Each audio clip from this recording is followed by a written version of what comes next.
नमस्कार दोस्तों। आज के इस पोस्ट में हम जानेंगे कि वो ऐसी कौन सी जगह है जहां अभी तक कलयुग की शुरुआत नहीं हुई। यह जगह अभी भी कलयुग के प्रभाव से बची हुई है।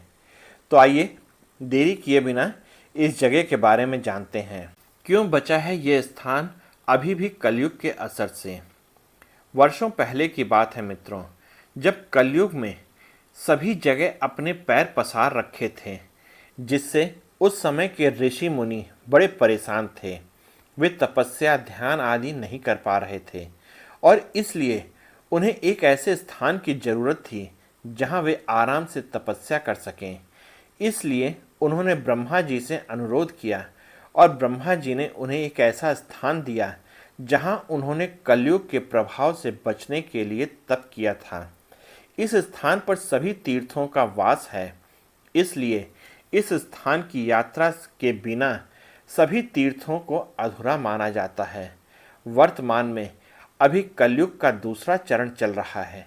हर जगह आपको कलयुग का प्रभाव देखने को मिल रहा है, लेकिन आपको इस तपोभूमि पर खासकर भारत में एक ऐसी जगह है जहां अभी तक कलयुग का प्रभाव नहीं पड़ा। आज हम आपको जिस जगह के बारे में बताने जा रहे हैं उसका इतिहास बहुत ही विचित्र एवं प्राचीन है। इस तीर्थ स्थान के दर्शन किए बिना चार धाम की यात्रा अधूरी मानी जाती है। यह स्थान तीर्थों का भी तीर्थ है। इसे भारत भूमि का महान तीर्थ का दर्जा मिल गया है। पाताल भुवनेश्वर के अलावा नैमिषारण्य ही एकमात्र ऐसा क्षेत्र है जहां 33 कोटि हिंदू देवी देवताओं का वास माना जाता है। हिंदुओं के लिए नैमिषारण्य को सभी तीर्थ स्थानों में सबसे पहला और सबसे पवित्र होने का दर्जा मिला है। नैमिषारण्य का वर्णन वेद पुराण से लेकर हर हिंदू धर्म ग्रंथ में मिलता है। श्रीमद् भागवत महापुराण, महाभारत, वायु पुराण, वामन पुराण, पद्म पुराण, शिव पुराण, देवी भागवत पुराण, यजुर्वेद का मंत्र भाग, श्वेताश्वर उपनिषद, अग्नि पुराण, गरुण पुराण, स्कंद पुराण, विष्णु पुराण, श्री रामचरितमानस, याज्ञिक तंत्र आदि ग्रंथों में इस स्थान का उल्लेख मिलता है। यह वह स्थान है जहां महापुराणों की रचना की गई थी। महाभारत काल में युधिष्ठिर और अर्जुन भी यहाँ आए थे। इतना ही नहीं मित्रों, प्राचीन काल में 88,000 ऋषि मुनियों ने इसी स्थान पर कठोर तपस्या की थी। इसलिए इस स्थान को तपोभूमि कहा जाता है। नैमिषारण्य स्थान के बारे में आप वाल्मीकि रामायण के युद्ध कांड में भी पढ़ सकते हैं। जी हाँ दोस्तों, सही पहचाना आपने। हम बात कर रहे हैं नैमिषारण्य की। यह उत्तर प्रदेश के सीतापुर गांव में स्थित है। यह हिंदुओं का प्रसिद्ध तीर्थ स्थल है। यह लखनऊ से 80 किलोमीटर दूर गोमती नदी के तट पर स्थित है। इस स्थान को नैमिषारण्य, नैमिष्य या नीमसार के नाम से भी जाना जाता है, जिसका अर्थ है नैमिष यानी निमिष किवा निमेष, तथा आरण्य यानी अरण्य अर्थात वन क्षेत्र, परमात्मा तत्व का क्षेत्र। कहा जाता है कि ब्रह्मा जी ने खुद इस स्थान को ध्यान योग के लिए सबसे उत्तम बताया था। इस स्थान के मुख्य आकर्षण करने वाले स्थानों की बात करें तो इनमें ओम भूतेश्वर नाथ मंदिर, ललिता देवी का मंदिर, शेष मंदिर, चक्र तीर्थ, व्यास गद्दी, हवन कुंड, पंच प्रयाग हनुमानगढ़ी, शिवाला भैरव जी मंदिर, पंच पांडव मंदिर, पंच पुराण मंदिर, माँ आनंदमयी आश्रम, नालंदानंद सरस्वती आश्रम, देवपुरी मंदिर, रामानुज कोट आदि शामिल हैं। नैमिषारण्य स्टेशन से लगभग 1 मील दूर चक्र तीर्थ सरोवर है। यह एक बड़ा गोलाकार जलाशय है। घेरे के चारों ओर बाहर जल भरा रहता है, जिसमें श्रद्धालु स्नान करते हैं। जल में चलते हुए इस गोल चक्र की परिक्रमा भी करते हैं। जल के भरे हुए घेरे के बाहर चारों ओर सीढ़ियां बनी हुई हैं। यहाँ अनेक देवी देवताओं के मंदिर हैं। मुख्य मंदिर भूतनाथ यानी महादेव का है। चक्र तीर्थ के बारे में एक कथा बड़ी प्रचलित है।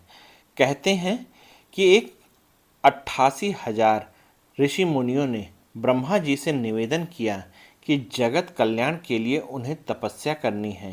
कृपया आप तपस्या के लिए दुनिया में श्रेष्ठ, पवित्र, सौम्य और शांत भूमि के बारे में बताएं। यह घटना महाभारत के युद्ध के बाद की है। सभी ऋषि मुनि कलयुग के प्रारंभ को लेकर भी चिंतित थे। ब्रह्मा जी ने अपने मन से एक चक्र उत्पन्न करके ऋषियों से कहा कि आप सभी इस चक्र के पीछे चलते हुए जाएं।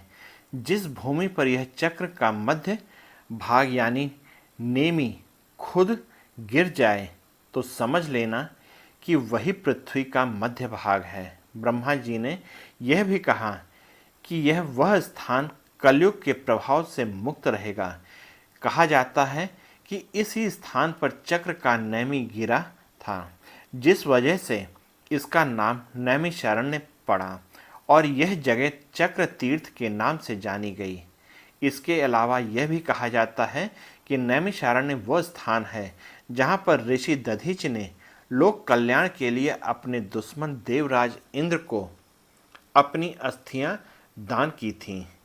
ऐसी मान्यता है कि इस परम पवित्र भूमि के दर्शन बिना सभी तीर्थ अधूरे रहते हैं।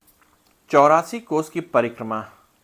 दोस्तों, आपको जानकारी के लिए बताएं कि नैमिषारण्य की परिक्रमा भी की जाती है। यह 84 कोस की परिक्रमा है। परिक्रमा साल फाल्गुन मास की अमावस्या के बाद की प्रतिपदा तिथि से शुरू होकर पूर्णिमा तक चलती है। यहाँ पंचप्रयाग नाम से एक पक्का सरोवर है। सरोवर के किनारे अक्षय वट नामक वृक्ष है। नैमिषारण्य में व्यास सुखदेव का मंदिर है। मंदिर के बाहर व्यास जी की गद्दी है। यहाँ दशमेध टीले पर एक मंदिर में श्री कृष्ण और 5 पांडवों की मूर्तियां हैं। यहीं पर चारों धाम तीर्थ भी हैं।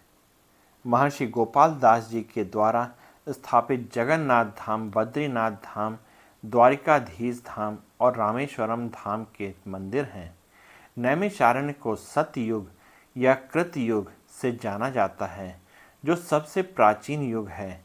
यह एक पवित्र स्थल है जहाँ कई संतों ने अपने पापों का प्रायश्चित किया है।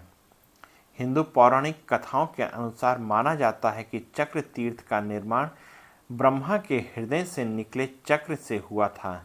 इस झरने में स्नान करने से सभी पापों से मुक्ति मिल जाती है। व्यास गद्दी एक वैदिक विद्वान है।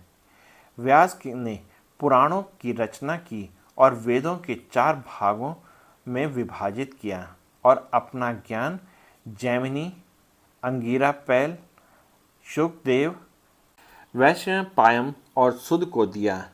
व्यास ने वेदों की रचना की और उन्हें 4 भागों में विभाजित किया। इसी स्थान पर स्वयंभू मनु और शतरूपा ने भगवान नारायण के जन्म का आशीर्वाद पाने के लिए 23,000 वर्षों तक तपस्या की थी।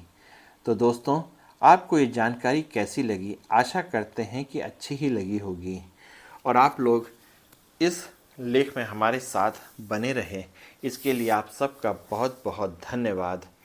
और दोस्तों, अगर आप लोगों को और भी इस तरह की जानकारियाँ चाहिए तो हमारे चैनल अवीज़ स्टूडियो को सब्सक्राइब कर लीजिएगा और साथ ही बेल आइकन को भी दबा दीजिएगा, जिससे कि आपके पास सबसे पहले आपके पास कहानियाँ पहुंच सकें। तो दोस्तों, धन्यवाद और जय हिंद दोस्तों।